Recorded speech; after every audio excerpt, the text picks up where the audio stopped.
En ce 23 novembre, nous commémorons le 81e anniversaire de l'accomplissement du serment de Kufra. Jurez de ne déposer les armes que le jour où nos belles couleurs, flotteront sur la cathédrale de Strasbourg. Il aura fallu 3 ans à Leclerc et ses hommes pour accomplir cette promesse. Après avoir combattu les forces de l'Axe en Afrique, en Normandie, libéré Paris et repoussé les Allemands jusqu'aux Vosges, les voilà à quelques jours de montrer au reste du monde qu'il ne faut pas dire à Leclerc et ses hommes que c'est impossible. La course à la capitale alsacienne a commencé en début novembre 1944, lors de l'offensive contre la Vor-Vogesen-Stellung. Initialement, la 10e de B devait couvrir les flancs de l'assaut américain, et la suite ne présageait pas la libération de Strasbourg par les Français. Et Leclerc va préparer son jeu pour maximiser ses chances et va minutieusement préparer ses troupes. Le 16 novembre, il obtient l'accord des Américains de s'emparer de Badonville et de cirer sur Vesouz, ce qui sera accompli le 18 novembre par le groupement tactique rouvillois et le groupement tactique Varabio. Le 19 novembre, la percée américaine ayant réussi, Leclerc envoie ses hommes prendre la ville de Saverne. Les Français atteignent alors la plaine de Strasbourg le 22 novembre, et leur objectif le soir même. À 19h, Leclerc dévoile ses cartes. Le commandement américain, face à l'efficacité des Français et à leur position, autorise la 2e DB à libérer la capitale alsacienne. Le 23 novembre 1944 à 7h30, la division se rue sur Strasbourg en 5 groupements, du plus au nord au plus au sud, Rouvillois, Massu, Cantarelle, Lutz et Debré. Ils traversent la plaine quasiment d'une traite, ralentis par quelques escarmouches seulement et faisant de nombreux prisonniers. Mais aux abords de la ville, 4 colonnes sont stoppées net. Les forts Foch, Pétain et Kléber ont stoppé la progression française. Seul Rouvillois est suffisamment au nord pour passer. Vers 10h30, le code suivant est émis, Tissu et dans Yode, ce qui signifie que Rouvillois et ses hommes sont entrés dans Strasbourg. Ils continuent leur course pour atteindre les ponts au plus vite. Dans la ville, ils se divisent et font un vacarme de tous les diables. Brio va vers le pont de Kiel en passant par la cathédrale, tandis que Garnier, lui, fonce vers la Kommandantur.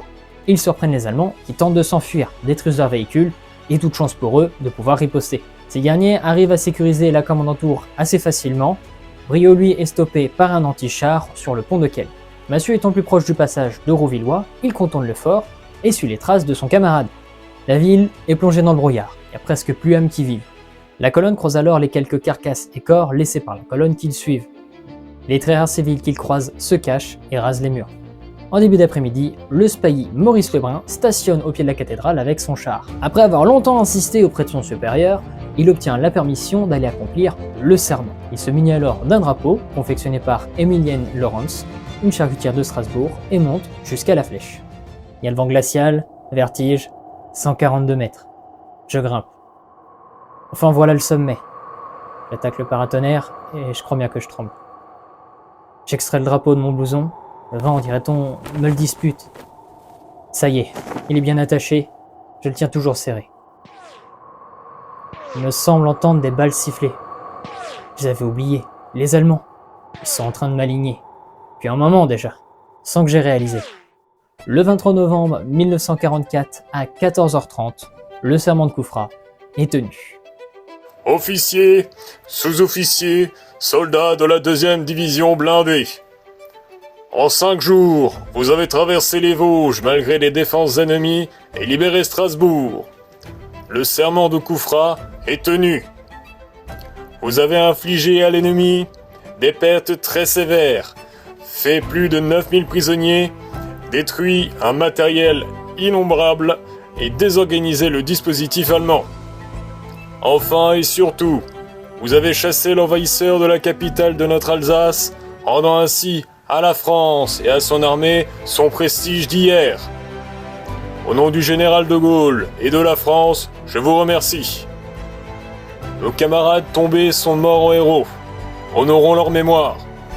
Strasbourg sera totalement libérée seulement le 25 novembre 1944. La 10e DB continuera le combat jusqu'à la fin de la guerre. Il ne déposera les armes que lorsque le général Leclerc signera la reddition du Japon le 2 septembre 1945. Aujourd'hui, si vous voulez voir le drapeau de Strasbourg, il est exposé au musée historique de la ville. Sur ce, c'était le Moineau, et je vous dis